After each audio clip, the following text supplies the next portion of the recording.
This man, what the Rock is cooking. I tell you what though, folks, that's bloody nice. That is bloody lovely. At this point, it has become a meme. The Rock loves Django's, Jumanji, The Rundown, Red Notice, Hobbs & Shaw, Moana. You get the point. Prepare to see The Rock where he's never been before. No, not the jungle. I mean, come on. Might as well be in his contract at this point. So then they head to the jungle, because we don't really have a choice in the matter. Yeah, Dwayne Johnson has that weird thing with jungles in all his contracts. What is that? That is the peck pop of love. The Rock, as the name suggests, is a big guy, Gosh, there's a lot of you, isn't there? where someone may pack a couple of pounds and he may lose it. What's interesting about the movie is just Christian Bale. The fact that he's basically a skeleton. Yeah. He ate like a can of tuna and an apple a day. The Rock, on the other hand, does not negotiate when it comes to fitness, and this makes it hard for him to pass as a normal guy. The scene where a powerless Adam had to escape from the prison called for a weaker version of Adam to fight his way out of the secret underwater black site. So for this scene, Adam's body wasn't Dwayne Johnson's, but that of a stand-in. It also produced a few problems. The first was transferring Dwayne's face onto the stand-in's body. This is him recounting on the time his management advised him to lose some muscles. You know, I was told at that time, well, you got to be a certain way. You got to drop some weight. You got to be somebody different. You got to stop working out. Stop doing the things that I love. I wasn't going to conform to Hollywood. Hollywood was going to conform to me. Towards the end of 90s, fantasy adventure films were killing it in the box office. By 2001, the genre was booming. All we have to decide is what to do with the time that is given to us. Lord of the Rings, Harry Potter, The Grange, Planet of Apes, even one of the biggest animated films of that year could be classified in that genre. Among the biggest films of that year was The Mummy Returns, a sequel to the 1999 The Mummy. The Rock was playing Scorpion King, a role which won him the Best Villain in Teen's Choice Award. However, critics awarded him the worst supporting character. This comparison summarizes The Rock's acting career. His roles are more suited to a younger audience. Promise to take me with you and share in the spoils of your adventures. What? All right, fine. Yes, I promise. In 2002, The Rock would get a solo Scorpion movie, becoming his first ever lead role.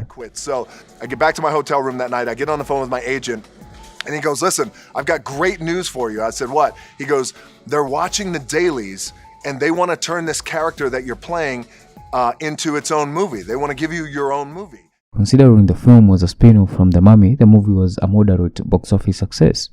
Again, the critics ate this movie up, with one critic saying, "Here is a movie that embraces its goofiness. The plot is recycled out of previous recycling jobs. For its target audience looking for a few laughs, martial arts and stuff that blows up real good, it will be exactly what they expected. It has a high energy, the action never stops, the dialogue knows it's funny, and The Rock has the authority to play the role. I expect him to become a durable action star." Without things turned out to be, this comment honestly sounds more of a prophecy. His movies don't have the most complex plots. Brother, you may believe in machines, but we believe in people. The dialogues are cheesy. Guys, so you better start talking before I break that finger 6 different ways and stick it right where the sun doesn't shine. The action is questionable.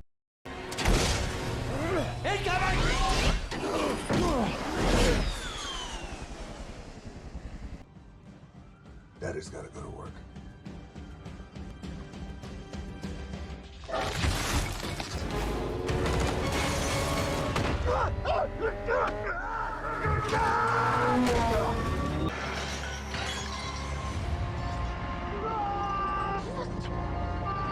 And as the target audience, they enjoy it. Really enjoy it. From my daddy. Your daddy was a policeman? 15 years LAPD. My father was also a policeman. My daddy saved 5 crackheads from a burning building by himself. My daddy once caught a bullet with his bare hands. Another genre of film that was rising in the early 2000s was action comedy, with films like Rush Hour 2, Bad Boys 2, Men in Black 2, Charlie's Angel, and Mr. and Mrs. Smith becoming some of the biggest film hitters. And I mean, even films like Pirates of the Caribbean, Raimi's Spider-Man could classify as an action comedy. In 2 or 3, they all could go in the same direction. They're really listening to me anymore. Heads up.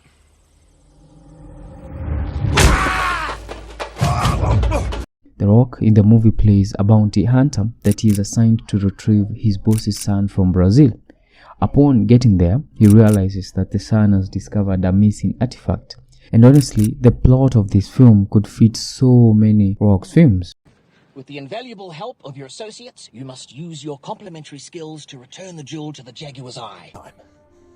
Okay, yes. I came here seeking the Tears of the Moon, just like you. I have a map just like yours. A few nights ago, a radio signal got sent out from these coordinates. It could be the mysterious island that Jules Verne wrote about. That map better be right. Relax, we'll find it. All right, say we find it. How can you be sure that the egg is actually there? What do you mean? Well, the movie was a critical success, which to date remains one of his highest rated movies. In 2004, The Rock released a darker film compared to the previous one. The film revolves around The Rock's character Chris, who is a former US Army. His whole life comes into circles when he realizes that his childhood friend sells drugs, the same drugs that caused his nephew's death. Prepared to take him down, Chris, The Rock's character, goes vigilante. Although the film was brutally criticized, The Rock's performance was applauded. The film's poor reception would force The Rock to go back into the comedy genre. Elliot, what are you doing? I've been waiting on your ass all night. Got so goddamn bored, I made some tea. I put in my video. You broke it in my house? You told me you were gonna call me. I left you a message 2 days ago. In 2005, The Rock played a gay bodyguard in a crime comedy film called Be Cool. Recounting the movie in a tweet he wrote, "I was told back then by a few influential folks that playing a gay man would ruin my career. Despite the risk, however, the film was a critical failure." No one would have believed in the early years of the 21st century that our world was being watched by intelligences greater than our own. I won't. These were some of the biggest movies of the early 2000s, and they were all sci-fi. To some degree, Star Wars films may also fall in the sci-fi genre, so it's no surprise when Dwayne jumped on the sci-fi train with the movie Doom. Although there's a meme now that The Rock play a bad guy or lose in a movie. Jason Statham and The Rock refuse to lose fights against one another. Jason Statham, come on, bro. Actors including Jason Statham, Dwayne The Rock Johnson, and Vin Diesel have contracts demanding that limit the amount of punishment their characters take in fights. Because they don't want to look like bitches. Oh, good lord! You imagine telling your age? The reason Dwayne Johnson did this is because in wrestling he is seen as a winner and he didn't want to be seen as a loser on screen. And even though Dwayne Johnson is done with the Fast and Furious franchise, he still has the no-lose clause in all of his contracts for future movies as well. It was different in the Doom movie. The lead character at the time was offered to The Rock, but he also turned it down, claiming, "For some reason, I was drawn to Sarge, the bad guy. I thought Sarge was, to me, more interesting and had a darker side." Doom, the film, was a critical and box office failure.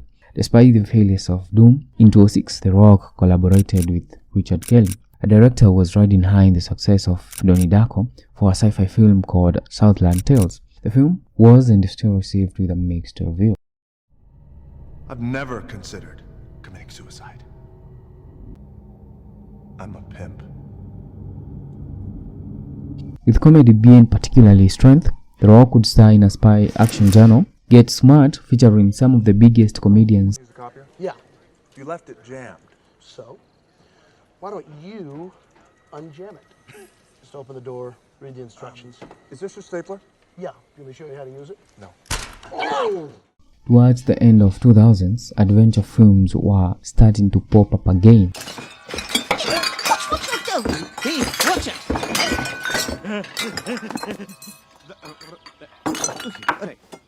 It's you.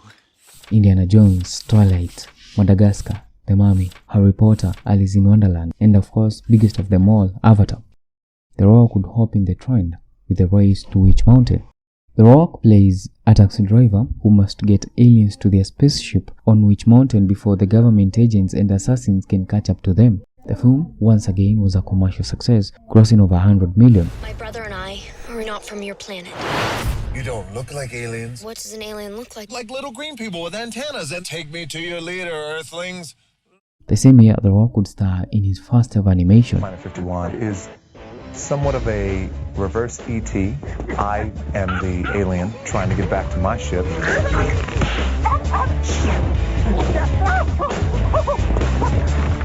Considering to this point that The Rock's most successful role was in adventure fantasy genre and sports comedy genre, The Rock could combine both of the worlds to bring one of his most loved films to date.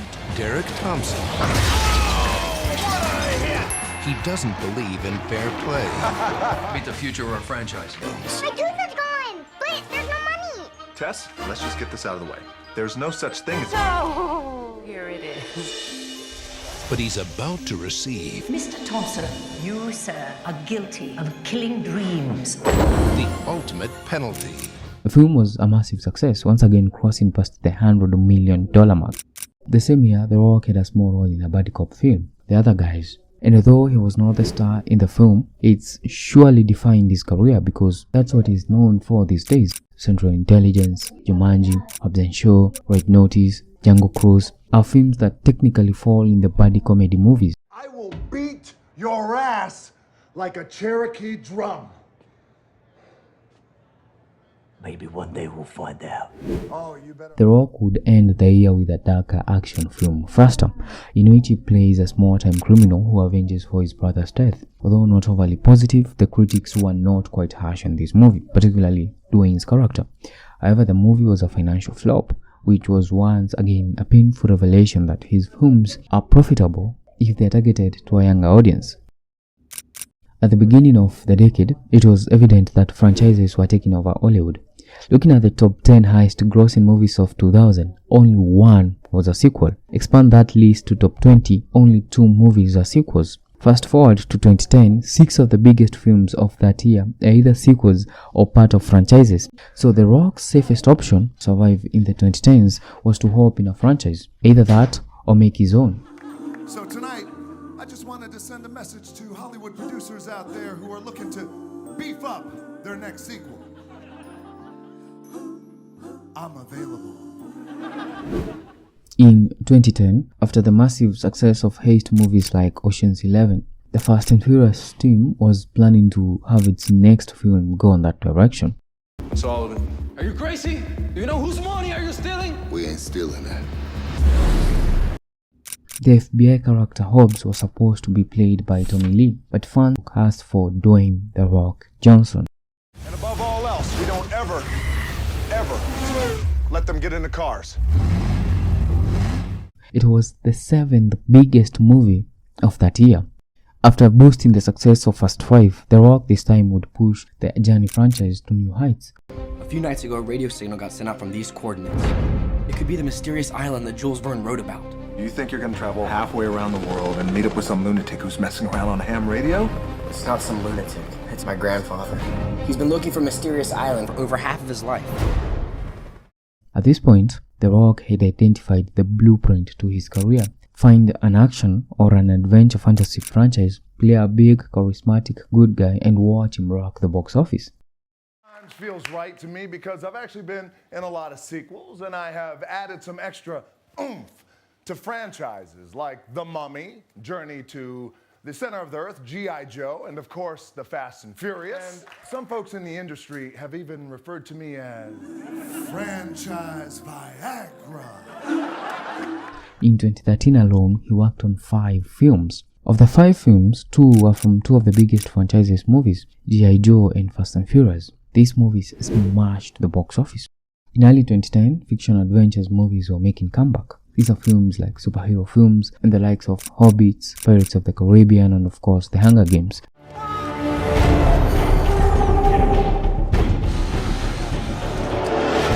A glimpse at 20 of the biggest films in 2013, only 5 films that technically fall outside of the fiction adventure genre, and in 2014 only 1 out of the 20 biggest films does not fit the criteria. The Rock would once again try a hand in the journal, this time with Hercules. The movie was a critical and commercial lukewarm success.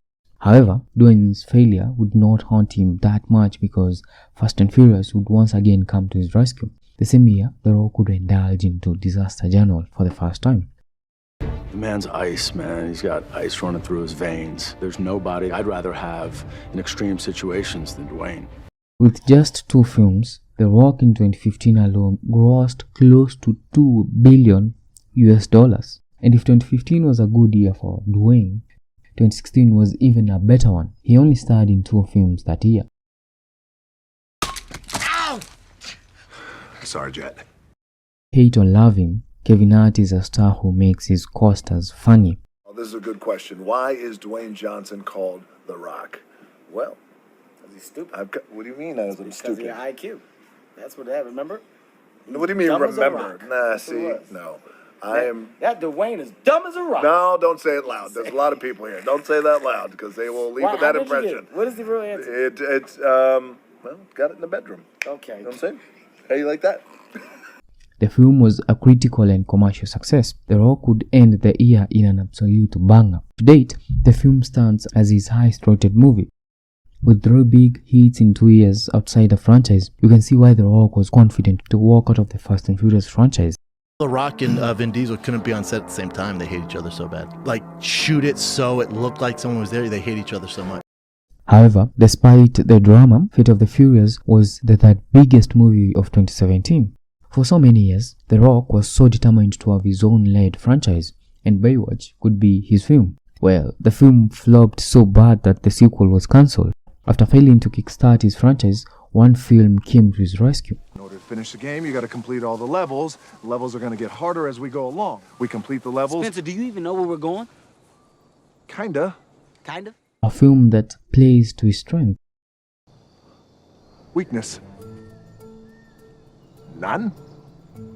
A buddy comedy, an adventure fantasy, alongside Kevin Hart, in a jungle. Jumanji: Welcome to the Jungle was a smash hit, both commercially and critically. That was fantastic. Although the superhero films were kicking in between 2012 and 2020, with the likes of Avengers, Aquaman, Black Panther, Iron Man crossing in past the $1 billion mark, a certain specific genre of film were pulling in numbers. I'm talking about monster films. Between 2012 and 2022, there has been 3 Jurassic Park movies, 3 Godzilla movies, 2 Planet of Apes movies, 3 King Kong films. Even a film like Meg managed to go past the $500 million mark. The most notorious of all is Michael Bay's Transformers. Between 2011 and 2022, they released 4 films, which were butchered online with some ratings going as low as 18 and 16%. The outcome? You tell me. All this is to say The Rock hopped in the trend.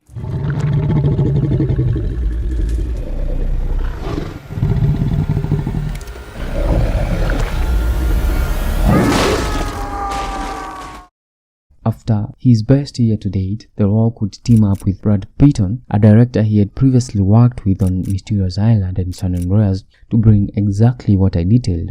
Rampage, described as a feel-good popcorn movie, is a film that follows Dwayne's character and George, an albino gorilla. Considering it was a game adaptation, the film was big, loud. I can't. The movie grossed more than $400 million mark. His final movie of the year was also a video game adaptation. Teaming up with the Central Intelligence director, the film had so much anticipation. After the fallout with his co-star, Universal would trust The Rock to make a Fast and Furious spin-off, this time a buddy action movie with Jason Statham.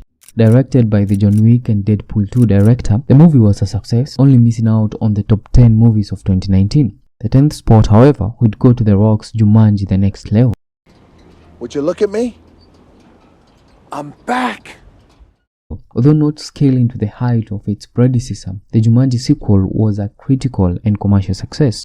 After riding high with an adventure fantasy film, The Rock would try to jumpstart another franchise, a film he had in works since 2015, Jungle Cruise. You know, before this, I used to work in an orange juice factory, but I got canned. Couldn't concentrate. Yeah, they put the squeeze on me too. The film received a positive reception. However, despite playing to The Rock's strength, it was a commercial failure. Despite the failures, Dwayne had a caution to fall on, Red Notice. It was this film that made people realize that his acting career was becoming generic. Action sequences copied from other movies and high stakes that do not pay off. Commercially, as expected, the film was a success. After a below average year by The Rock standards, Warner Bros. Were anticipating The Rock could turn things around. Now what you're going to see here is why the hierarchy of power in the DC universe is about to change. However, the films failed to perform to the expected level and Warner Bros. Started turning against their poster boy. However, his upcoming film could once again rejuvenate his career. All the stars pointed to being a massive success. The film will be directed by a Jumanji director, written by a Fast and Furious writer, and similar to the Jumanji franchise, it will be a buddy adventure film. Just like he starred alongside Kevin Hart, this time he will star alongside Chris Evans. The movie will also be a mythology, and similar to Jumanji, they hope they spawn a franchise out of it. There he is, buddy. The sexiest man alive. Look at you, man. You look good. Thanks. Means a lot. Means a lot coming from the former sexiest man alive. I never give the title up.